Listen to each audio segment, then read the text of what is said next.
Through 7 decades of continuous change and moments of national upheaval, Queen Elizabeth II was one of few reliable constants in modern public life. Her reign of 70 years and 214 days was the longest of any British monarch, the longest of any female head of state, and the second longest reign of any king or queen in history. So it's not surprising that for millions, the Queen was also a grandmother figure, always there, always the same, but with us always knowing that one day she wouldn't be. And I know that today there are countless people in this country and around the world who have experienced the same sudden access of unexpected emotion. And I think millions of us are trying to understand why we are feeling this deep and personal and almost familial sense of loss. Elizabeth was never supposed to be queen. Her uncle, Edward VIII, shocked the world when he abdicated just 325 days into the job in 1936. The crown instead passed to his brother George VI, making Elizabeth heir to the throne, aged just 10. 3 years later, World War II broke out. A life of duty had begun. In 1940, in the midst of war, 14-year-old Elizabeth made her first address, speaking directly to child evacuees separated from their families. Thousands of you in this country have had to leave your homes and be separated from your fathers and mothers. My sister Margaret Rose and I feel so much for you, as we know from experience what it means to be away from those we love most of all. 4 years later, Elizabeth joined the Auxiliary Territorial Service, then the women's branch of the army, training as a mechanic. Although World War II would permanently shape her, as it did so many of her generation, it was in 1952 that Elizabeth's life really changed. While on a trip to Kenya, she was informed that her father had died aged just 56. At 25, she was now Queen Elizabeth II, head of the Commonwealth and head of state of many nations.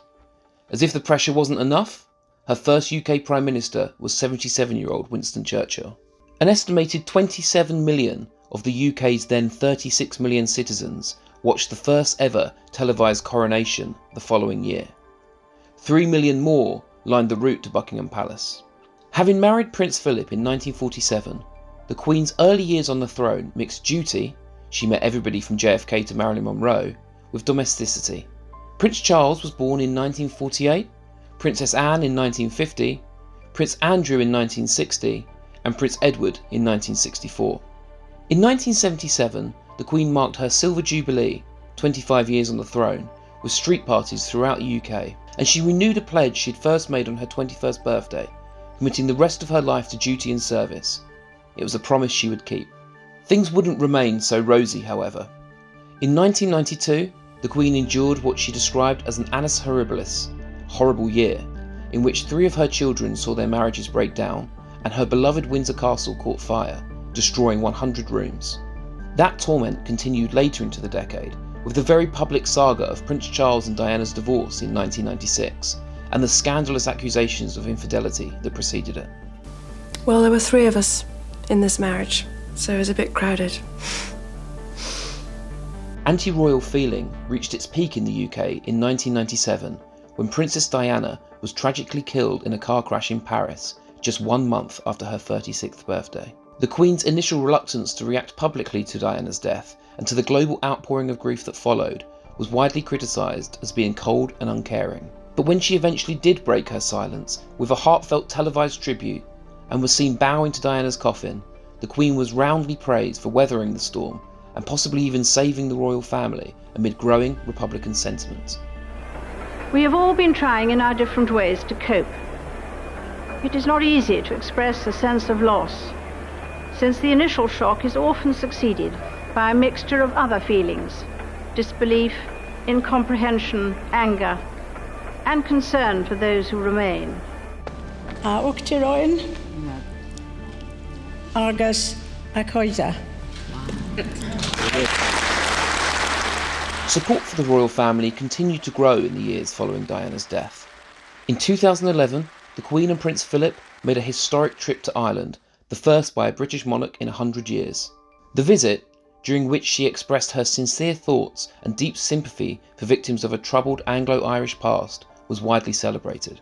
Royal weddings and great-grandchildren dominated the final decade of the Queen's life, with Prince William and Kate Middleton marrying in 2011 and having 3 children: Prince George, Princess Charlotte and Prince Louis. Prince Harry and Meghan Markle married in 2018 and gave the Queen more great-grandchildren, Archie and Lilibet. Several other royals followed suit.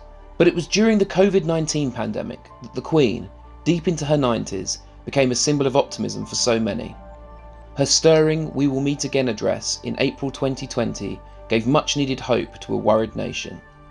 We should take comfort that while we may have more still to endure, better days will return.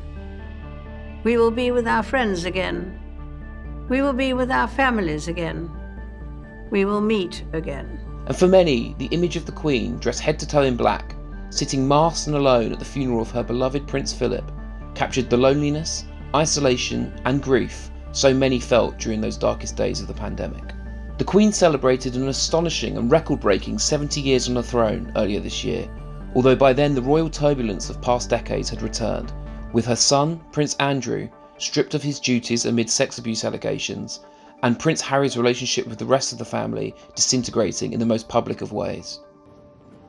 Queen Elizabeth's passing is not just an enormous event for the royal family, but it marks a hugely significant moment in modern history too. Today's funeral, with its solemn gun carriage processions, militaristic precision and last post on the bugle, has been decades in the planning. There will be tears, there will be sadness, but there will be moments of joyous reflection too, and an opportunity, to paraphrase King Charles' own tribute to his mother, to look back on a life well lived. Queen Elizabeth was a life well lived, a promise with destiny kept, and she is mourned most deeply in her passing.